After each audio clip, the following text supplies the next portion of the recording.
Une bonne culture, une nation. Bonjour et bonsoir. Chez vous, moi, Congo reçoit pour vous aujourd'hui un artiste percussionniste au nom de Diafrose Le Perc, appelé aussi Ngoma Africa. C'est avec lui qu'on va essayer un peu de parler de la promotion de la culture en République démocratique du Congo. Bonjour Diafrose. Bonjour Alexandra. Vous allez bien? Je vais bien et vous-même? La santé, ça va? Ça va, ça va. Diafrose, on vous reçoit au plateau des Kin 24 dans les camps des moines à Congo, Poto Lobela, concernant la promotion de la culture en RDC. Vous connaissez du côté culture parce que vous avez moutopé à Katia Culture. Ouais. Diafrose, comment promouvoir le valeur culturelle et artistique dans Katia RDC? Ok, merci beaucoup pour la question. Nous recevons d'abord au Bénin, moi, prenons un Paul, tout artiste, prenons d'artiste le père. Mais Diafrose, ils allaient combo et orchestre. Mais bon, les gens m'appellent comme ça. Oui. Ils ont m'embêté. Mais comment il faut promouvoir, c'est une grande question. Oui. C'est vraiment une grande question. Et alors, quand on promouvoir, Banzela, ils ont appelé pour promouvoir culture Nabiso. Déjà, il y a qu'à mettre en avant les activités culturelles. Oui. Donc, organiser des activités culturelles parce que il faut aider même la réconciliation nationale Makassi. Hein? Tu imagines l'artiste Baoutiawa, Bakena Esther, Bakiawa, qui organise un bloc en Ewana, généralement. Pour nous promouvoir la culture, ils ont aussi soutenir l'entreprise culturelle. Entreprise culturelle, ils ont cannabis et surtout il y a privé, mais il souvent on a propre effort et surtout grâce à l'appui il y a structure, il y a les bandes pour il y a surtout aux public national les arapenza ma capacité et pour nous promouvoir aussi la culture, ils allaient aussi créer un cadre juridique pour la culture, parce que c'est vrai que tout ça n'a pas de cadre juridique, notamment la politique culturelle, dans les comités. C'est vrai que ma démarche, et ça va m'apposer là, mais il faut les canaux parlement pour le président à promulguer. Donc, ils allaient parmi les moyens pour la promotion de la culture dans le cannabis. Kasnaka Tambo Cannabis, on compte au moins 4 national avec 400 dialectes, j'espère. Mais c'est qu'au politique, ni vous aux autres là pour promouvoir la valeur culturelle dans la RDC. Ça va. Si on te pose une question, on a évité sur la commune, mon ministère, tout la commune, mais en tant qu'opérateur culturel, Bissoto Bunda qui n'a qu'à projet à politique culturelle où ils ont juste là en gestation. Tout le qui déjà les 4 langues nationales là. Parce que mon Tobimisa français n'est une langue officielle. Et les langues nationales, Tobimisa en second lieu. Erreur, il y a les bosso. Donc, ils ont la constitution, bien sûr, mais il faut revoir en la constitution. Donc, il faudrait, à l'instar, il y a Bambo Kamissou, que yo, Betamato, en Afrique du Sud, au moins, que la langue, surtout, ils ont le même pied d'égalité. Donc, il faut tout le modèle. Les langues qu'on appelle les langues nationales doivent devenir des langues officielles. Il ne faut pas permettre à Touba s'exprimer dans lingala, dans français, dans Chiluba, dans Kikongo, même partout, même dans Ninebo. Ils ont les moyens, il y a que ça que la langue nabiso et valeur. Et les langues locales, les langues locales, comme ça, dans le niveau, il y a la langue national. Donc c'est ça parmi Babylone il faut savoir. Il y a une proposition bis tout ça là qui na niveau il y a projet il y a loi fondamentale déterminant la culture et les arts, tout ça là qui projet wana pour que la langue nabiso et comment la langue nationale sur les 4 d'abord et comment la langue officielle. Ce qu'on a domaine na yo ya percussion et origine domaine, il y a percussion. Oui, il y a domaine à Yosala. Parce que origine, tu es percuteur, batteur drum. Je ne sais pas parce que valeur nango et zuika à côté il y a batusu ba monopole, ba moni enfants binan mobeti ngunda. L'originalité, ça provient. Bon, esa question ekosenga biso tozonga mo molai parce que na kati ya musique, toi na classification occidentale, classification à niveau mondial, on a 3 grandes familles d'instruments en musique. Tout ça, on a des instruments avant. On a saxo, flûte, même voix. Et ça peut être considéré comme un instrument de musique. Tout ça, on a une famille d'instruments à cordes, guitare, violon, piano. ils ont un instrument encore. Mais tu vois, dans la famille, il y a un instrument à percussion. Oui. Donc, notamment, bambonda, batterie, drum, shaker. Donc, ce sont des instruments, ce sont des instruments qui existent très longtemps. Parce que c'est aussi la valeur culturelle, il y a RDC. Oui, bien sûr, mais ça existe très longtemps avec l'existence même de l'homme. Oui. Il y a histoire, il y a bambonda, on a tambour sur le Nicolas Maï. Sauf que Maï au Béti Moda, au Kobimisa son. L'avantage de l'instrument, on a partout, attends Nzoto, attends Nini, attends Monoko, attends partout. Ça existe un peu avec l'homme. Et dans la culture Nabiso, musique et Kumbonda, et ça en fait, où est Soutenaka, en général, danse parce qu'à l'époque tu as beaucoup plus d'instruments, il y a percussion, quelques idiophones et tout ça, quelques instruments harmoniques mais et permettent pour soutenir musique. Pour imaginez-vous bobina ndombolo sans batterie, sans bonda et aussi il faut qu'il y ait donc au départ c'est ça. Bon, maintenant avec le développement, première place, donc je suis très content. De plus en plus, les pères qui sont belé dans le monde yango. Mais avant, ils avaient passé au monde. Moi, jeune moko abeta rambonda, aza fier à mobeti mbonda. Moi, jeune abeta rambonda, asomba mbonda na ye, a voyager ke na poto, ya ba orchestre kalang oto yebakana, so ba ke poto, ako so mane bilamba kaka. Mais si ko mon apena jeune ya ina ma bongo, aina ma chimes, aina ma conga, aina ma shaker, aina ma tchaka tchaka, tout ça ba nini parce que ba comprendre valeur ya percussion. Et aujourd'hui na ba orchestre presque nion so ko mon ba jeune bazana badloko wana mingi na mongo pezaka ba les perco taboche les percundo onani mboda c'est vraiment c'est très bien ba tu comprendre moi valeur wana. Donc yo moko na domaine opoko ça atelier pour former ces jeunes là au ba yeko la paix pour ba garder ba valeur culturelle na biso ya. Bien sûr tout ça là déjà c'est ça là déjà c'est pas que il fallait na mon ce qui s'est passé ailleurs pour motiver nga. Alors on a mon yango et puis on a comment travailler sur base il y a la musique nabiso et aujourd'hui nous organisons régulièrement la formation notamment aussi sur les percussions quoi. Parce qu'un percussionniste à la base au tel période de Manzikou n'a pas ya Londa ça va quand on a deux mondes dans bango mais avant bango sur ozongi penza la période de Grand Calais la période de Baneli ça va quand on a deux mondes té ba kina deux konga na bango ba kina timbales ba kina bongo ba kina ba clave de bien ba des bois clairs ba kina ba maracas donc alors sikoyo après tango ba ya Londa ba Manzeko ye zaiko ye tikela Dembonda, Wenge paye quand demo, mais ce que nous avons dit, au moins on a besoin de moi 2 ou 3 bonda, parce qu'on a moi père moi bongo koto, on a chime, ça on a shaker, parce que musique nous sommes des bêtes bêtes là, madame Rosa ils a hôtel là, un mot musique à hôtel là, bah tout bien, mais un mot comme moi, nzembo là elembi, so je pense que va faire le midi, un mot qui n'était bah passage moi ça la même yo kana tout monde na moi katani ça dit à quoi mbonde ça non ça veut dire que wana on a besoin ça là accessoire au cause d'un petit bâton de plouer ça là quoi maille ça c'est mon père wana moi comme je blague donc c'est ça le percussionniste a entouré le tout là et on a besoin de que avec la tout tiki avec le mot ba ko peut triangle ting ting ting na triangle c'est-à-dire bah comprendre que non percussion c'est faut l'entourer puis moi bilo comme ça c'est plus ça qu'on embellir musique et là moi qui to quoi entendre. OK, différence nini ezali na bambunda oya na bamboka ando peut-être ba local pour signaler peut-être communication moto matanga moko boye na mboma so bato bakufi faut ba beta mbunda pona signaler mais lelo différence ezali nini bino bozo beta peut-être pour bobinisa bato muta sepeli ya bina. Est-ce qu'il y a une différence avec le son de l'ancienneté mais lelo? Bien sûr, il y a une différence.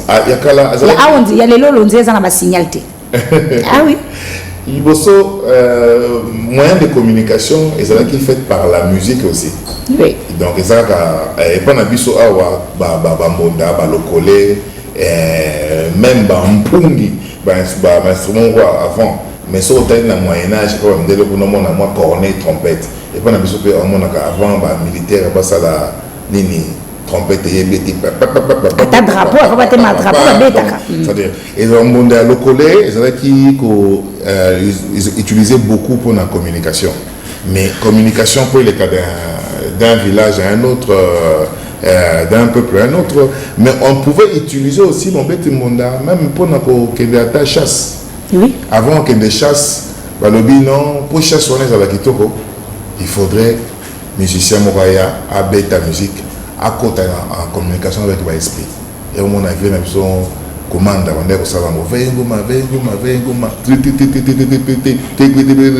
à communiquer dans l'esprit, à communiquer dans l'esprit. Après, on a chassé qui. C'est réel.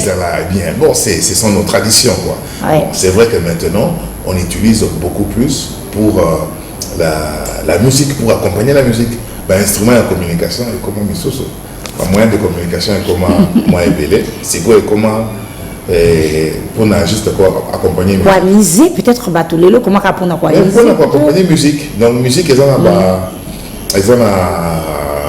rôle épilé, un rôle épilé, mais c'est vrai que rôle la casse dans le dans la cas. Koéguer batou, couper ça batou, passer du bon temps, mais ça te permet aussi à batou sous à se rendre compte d'un problème sous donc il y a des textes et de la musique qui te font réfléchir, il y a même musique instrumentale qui est donc, et le stress. Il faut même qu'on soigne, on n'a pas de problème de choses en anglais, quoi. Donc, il y a la musicothérapie, ça existe aussi aujourd'hui utilisé dans la médecine. On soigne les gens à partir de la musique. Ouais. Ok, mais toujours la promotion de la culture en RDC. Est-ce que cette promotion ils ont existé à temps à l'école? Avant que pendant il y avait de organisation. Festival, des animations, école, primoco, donc de festival, moi ça dit à quoi? Il y a surtout les alliés manque de politique culturelle. À l'époque du Zaïre, même ceux qui ont repris expressement comme un texte juridique. Mais moi, ça fait moins bien. Tout ça, c'est un parcours révélé en matière avec la musique. Et généralement, ils étaient donnés. C'était rarement donné par des professionnels, mais c'était pas mal aussi. Tout le temps, la musique, le corps avait taboulé, l'ombre, à l'époque, c'était extraordinaire.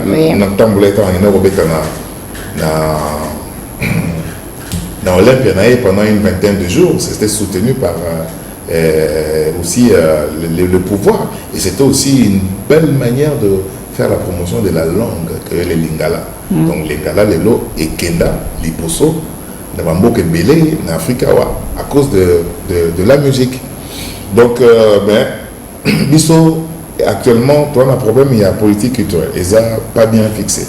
Il n'y reste pas de cadre juridique pour le secteur d'Abisso. C'est vrai qu'il y a quand même de la volonté, mais dans le domaine, il y a droit d'auteur. Dans la loi d'Abisso, il y a 86. Il y a Sokoda. Oui, entre autres. Dans la loi, il y a 86 où il permettait qu'il promotion, il y a droit d'auteur, protection plutôt, parce que promotion, c'est le ministère, mais protection et défense, il y a droit d'auteur. Mais sauf que comme il faut actualiser en gros, et un projet a été proposé pour actualiser en gros. Parce que nous savons que surtout dans Sokoda, on a un petit peu de temps, mais pour nous, je pense que nous prenons sur du parti Sokoda, donc c'est-à-dire qu'il faut vraiment que l'État s'investir pour que cette promotion culturelle est salamment. Et te proposer même une journée de la culture.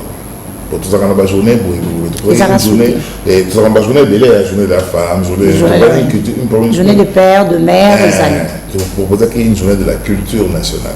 Tout ça, l'événement, où ça dans chaque ville, dans chaque village, dans chaque province, on fait un événement sur la journée de la culture. Donc, ils ont vraiment très bien. Il faut encourager enseignement et la culture, notamment, justement, dans la école.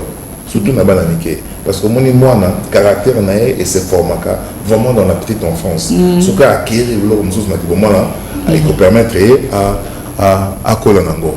Et comme je l'avais dit, soutenir l'entreprise culturelle. Et ça, et ça la capenza pas na bisoté. Tout ça dans FPC na biso.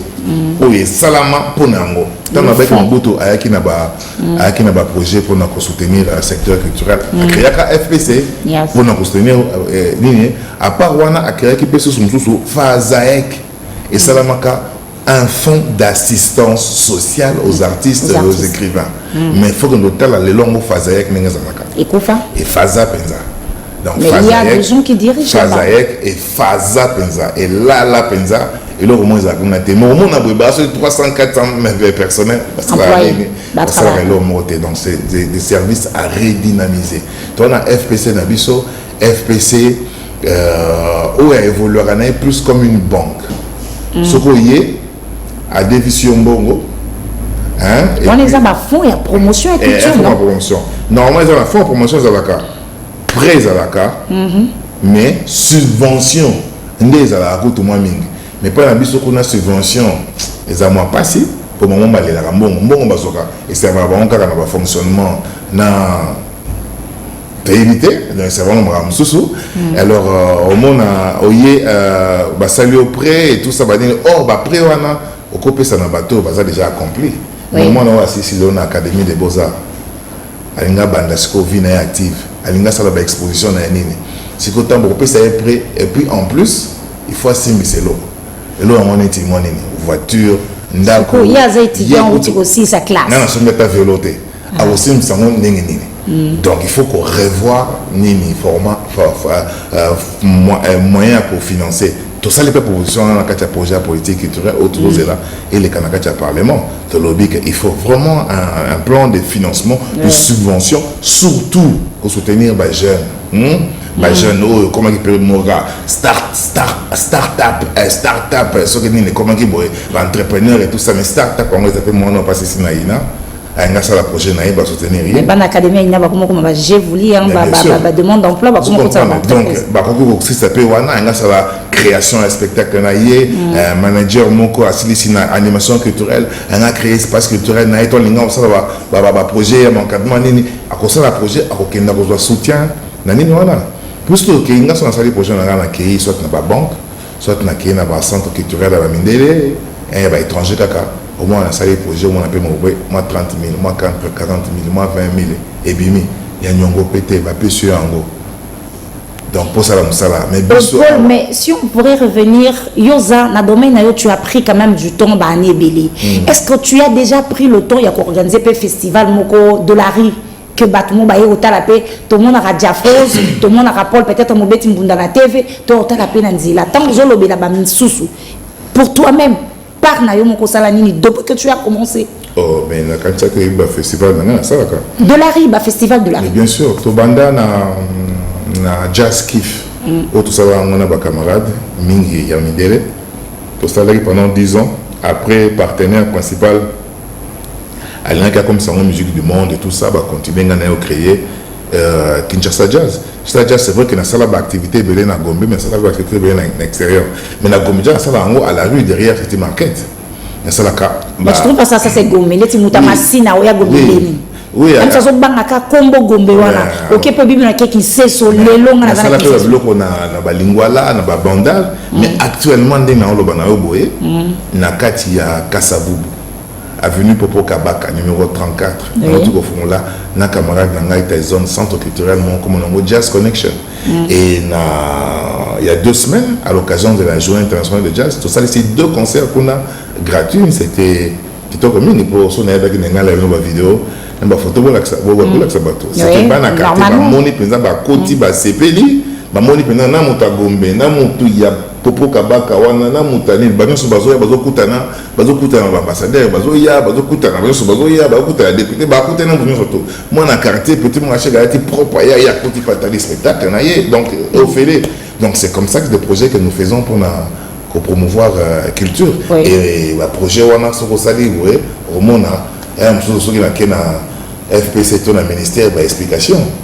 Mais heureusement que appel à projet il y a bateau libanda bazalaka tout ça qui appelle à projet tout ça qui sélectionné. Oui. Après ça qui moins quelque chose. Donc il y a une banque moko a séparé na biso après ça moins quelque chose. Mais tout ça qu'on espérait que tout que ne peut pas bao ya biso FPC bah ça veut dire quelque chose. Donc ça et donc il y a qu'on renforcer dans promotion de la culture yango wana parce que vraiment na kati ya vraiment ya Kasavubu na cité vraiment venir pour Kabaka batu baye wana ils vont diffuser semaine prochaine ba film batu baroya wana gratuit gratuitement tout gratuitement. Donc biso kin 24 tous a déjà invité. Bien sûr mais mon il faut peut-être la batu molimo en gratuité. Il faut attendre à 500 francs. Mais on doit comprendre que non, la culture, les arts, ça vaut quelque chose quand même. Donc, il faut attendre 1000 francs, tellement 2000 francs. Et qu'on permette mon collaborateur bien à comprendre que non, il faut investir dans ce domaine-là. La journée, il y a des activités gratuites, une journée à fête de la musique, mais aussi la journée de la culture nationale. Journée où on a des activités partout. Là, tu peux donner déjà la date comme ça, bateau, bazo, là. Non, les propositions, c'est là qu'il y a un projet à la politique culturelle.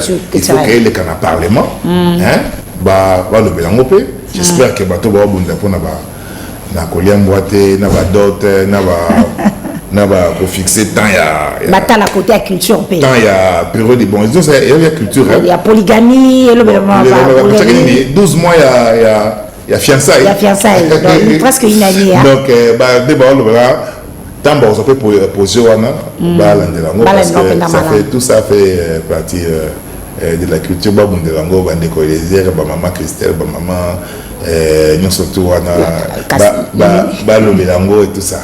Mais vous avez le ministère de la Culture et Arts Ezali. Le ministère de la Culture et Arts, mais avant de proposer un temps, il connaît que le Parlement, après que le Sénat, pas que nous d'abord donc on comprendre que non, il faut soutenir la culture. Donc il faut qu'on promouvoir la culture. Donc pour n'abisso awa, la volonté Ezali, il y a droit d'auteur. Nous avons besoin de moto beta pendant solo sur Rango et puis ils appellent la loi non bateau voter calamité sur le patrimoine et la volonté est allée mais il nous manque encore vraiment un cadre juridique. Donc il y a un peu ça par partie à promotion culturelle. Merci Diafrose, mais toujours le Belasiko côté à Sokoda, tu es de la communication des Sokoda. C'est comme si depuis Bozoa et Blonga Binoana, vous ne fonctionnez pas. Qu'est-ce qui se passe? Ah, vraiment. Non, depuis tout ça, l'Assemblée, équipe à Sika et Kota, mais et Soukalanzela. Il fallait Kota dans le bureau, mais Soukalanzela, équipe Yakala, ils sont dirigés par Apagno Kalongo, un conseil d'administration, à Boyaki Negotika. À l'objet que non, l'Assemblée, il y a une irrégularité. En tant que moto, en tant que coopérateur, Azana droit à l'Obayango. Mais à ça, on est à l'Obayango, à Rokende et pas à Bazouzi. Mais Yesikoyo, à Boke Bazouzi, à Tigam na bureau, à Zula Tieba policier au Kotate. Donc, vous avez travaillé. Vous travaillez. En même temps, à Kesikoyo, Kosa là-bas, Kofu na parquet, et puis Bafundi, Basambi, mais ma bende kaka, à Fundi, Batomisusu. Mais tant que samba kaka batu na yeba ko samba na place ya batu wana après sikoyo azu gain de cause mais bon ils a quand même regrettable mais le ko ça na droit d'auteur ils allaient promotion et droit d'auteur ils ont ça normalement à l'état. Est-ce que promotion droit d'auteur oui ça les met ça la maraté on a déjà ça à l'état l'état ça na nini azana musala ya promotion oui na ya protection oui société de droit d'auteur net Sokoda ils ont un salaire il y a gestion na ya défense donc il y a la gestion ça va donner à percevoir droit et puis à répartir et pas ya artiste ayant droit écrivain mais déjà et le cas moi souhaiter mon nom à Sokoda à Futaka moins de 200 personnes comme participants, comme artistes, comme ayant droit. En République démocratique du Congo. Oui, pourtant, tout ça a un monopole. Mais à Futaka, moins de 200 personnes. Et ça, c'est Combien d'artistes dans le Congo?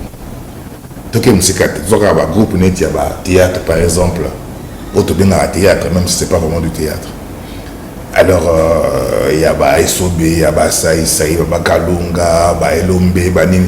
Chaque troupe ça doit attirer un troupe. Mais chaque troupe ça a moins 15 ou 20 ou 30 personnes.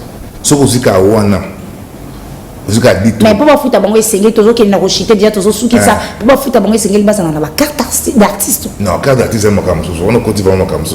Mais quand on fout à bon katanga na yebo mutateur. Il faut pas à la membre. À la membre.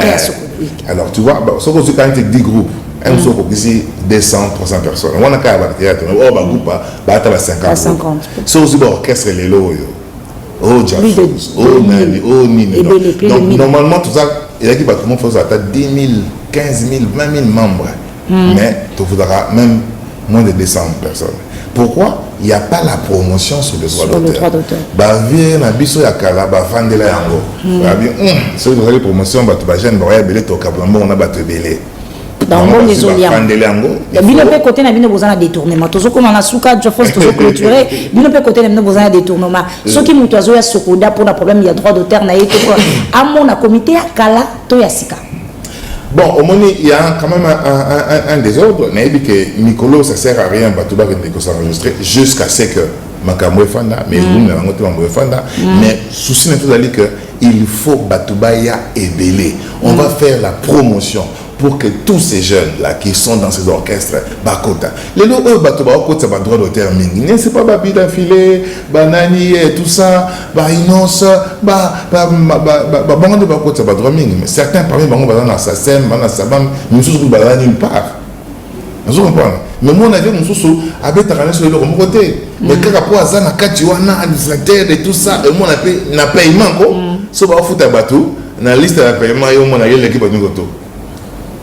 On va revoir du côté Sokoda, il y a la CG voilà Sokoda pour nous collaborer à long et à large avec Diafrose Paul pour nous clôturer qui s'assure la promotion de la culture et du côté à Sokoda tout ça la ligne parce que vous autres travaillez tu es de la communication à Sokoda mais vous ne travaillez pas si quoi artiste Sokoda quand le lobby des ordres ça au clôturer donc pour promouvoir culture il faut normalement il faut normalement loi wana et les cas et ça très importante loi wana fondamentale sur la culture et les cas parce que dans le cas tu as tout ça des propositions et belé et à promotion en culture c'est la même promotion pour soutenir l'entreprise culturelle dans la journée internationale de la culture l'organisation il y a événement culturel peut faciliter la réconciliation nationale dans le moment où tout ça on a guerre à l'est là-bas tout ça c'est vraiment l'occasion il y a ça peuple et on peut facilement ça à travers la culture de l'eau bateau pour la bande d'undo on a au bateau canate on a au raté même musique à Kintoeni et bien t'as un partout notamment dans Yoka musique à Nanto Yoka musique y a casca son water au Kufakuna à ça mon bande d'undo mais il y a peine Yoka n'a pas la sécurité en maman tient la moi la musique naïe et bien t'as partout à ta la même chose donc à travers ces arts à travers ba œuvre il y a ba groupe à ouais que travailler qu'on a à au bien ici bah c'est vraiment l'occasion il y a travailler donc la diversité il y a culture mais on voit pas qu'il y a ça mais c'est vraiment à travers la culture on peut se réunir réconciliation il faut qu'on promouvoir l'entreprise culturelle l'entreprise culturelle il faut qu'on promouvoir un groupe pour permettre l'entreprise culturelle est belée dans mon kili c'est vrai qu'au Betaki Masolo il y a un statut d'artiste en fait statut d'artiste et plutôt carte d'artiste avant ma carte d'artiste il faut trouver un statut d'artiste bino vous dans le domaine bino il y a bateau journaliste on a eu un PC je pense et na carte et puis ça a bino la carte je pense pas que ça va mon abimga parce que on fait bon PC carte non vous en avez un critère na bino banane ça va médecin ordre de médecin avocat ordre d'avocat na outil que vous voyez na niveau ya parlement ça ordre des sages-femmes Donc ça veut dire que pour bénéficier il faut remplir les critères. Mais surtout à niveau artiste, tu sais que la proposition pour tout dans un statut d'artiste. C'est-à-dire pour bénéficier d'un statut, il faut remplir quand même moins de critères. Et c'est-à-dire que non, il faut ça un petit temps, réaliser tout ça, et puis tu bénéficies, tu peux avoir cette carte-là. Mais c'est la carte ok, tu sais l'or qui vient de poto, ok, tu sais l'or qui est dans le secrétariat général, au $30, sur carte. Et puis aujourd'hui, les artistes peuvent circuler librement pour avoir autorisation de sortie dans la carte d'artiste. Il faut d'abord qu'il y ait mais bien nous fonctionner te beauté non ndé bien sokoda bino kutuba artiste na cadre ya CAC collectif des artistes et culturels tant dans la tête siko au Bordeaux j'ai démissionné parce que moi qui tant nga ici il faut que na élection mais comme toujours en retard mais comme j'ai autre chose à faire j'ai démissionné donc ça se fait pas au Congo faut quand même que je suis quand même le seul qui a démissionné facilement sans mais oui mais sokoda ce qu'on calé les bien on a vraiment évité alors président Bordeaux a continué mon salaire mais na CAC to loba kilo kwana to telemla kilo kwana et artiste na me ba senga autorisation de sortie payante en plus to telemla kwana et puis ils à la tête du client on sous ça 50 on sous 200 on sous 300 ils ont sauté donc artiste on sera là ndangai créer un aéroport, créer une frontière surtout au Robima, on a un document, on a un document, ils ont le quota, on voyager sans problème. Normalement, on va régler une fois qu'on aura des statuts et bateau va bénéficier de l'autorisation, on a appris, bateau l'État ça pour appuyer, bon, ils ont appuyé le remonter, l'État ça le remonter au petit cahier, donc c'est comme ça. En ce qui concerne maintenant la société des droits d'auteur, la SOCODA, pour le moment, tout ça a un monopole. Mais normalement, en rapport avec la Constitution, il ne faut plus monopoliser. Pour le Oyo, tout Congolais, on a droit à la liberté d'association. Ça, c'est obligé de ainsi qu'à Moroboé. Mais en attendant comme monopole, on les alliés, tout ça, non, monopole, on a fonctionné, non, on peut bien. Donc, il faut. Mbuta ya Kaloba mais ça n'a déjà que azorambo comme alingi samba contrôler matika makambana pour moi il pas avertis tant azalaki na 2021 va suspendre va exclure va lobio a mis pesa qui salaire moko boye par mois en tant que PCA or PCA non droit en té mais PCA alandi ye moko mta suspendre mais ye moko mi pesa sous salaire si ko tant bato ba lobalo voilà o ko mi bato mabe o ko mi ba petit mabe alors maintenant tout ça na nini boye so to lo baneka boye a bien avec Mbota na ba petit wana moni ba ça ba boye dès que Mbota lo bien so ça la boye a bien juge wana ya cour constitutionnelle au moni o ça ba bien avec Albert Yuma to bango tout ba master na ya bina secrétaire merci prochainement pour la collaboration na Itali Sokoda et puis pour la promotion et la culture on a totalement côté il y a ministère à culture aïba pendana kolandela na mamulayi merci à mot de la fin salutations à côté merci donc Tobunda pour la promotion à la culture na Congo oui d'accord merci alors Tobunda pour la promotion à la culture na Congo battons-nous pour la promotion de la culture où les alliés sous-souté kati na bana na biso et kati na bikolo na biso atana kolia pe culture ezali na kolata culture ezali o to mona kango le na RDC na bamboka mususu culture na bango balingaka mingi ko etufango te ba valoriser kango na bamboka mususu o mona o aliaka kaka biloko ya mboka na ye. Nous vous disons déjà c'est la fin de cette émission Mona Congo. Merci na bino so ba Ingolanda Kibiso. Je dis merci à la régie, merci à la réalisateur Rigo Tambwe, merci à toutes les caméramans Gati, merci à la régie finale Tokutani Bongo Mbalasima pour une nouvelle numéro avec Mona Congo. Bye.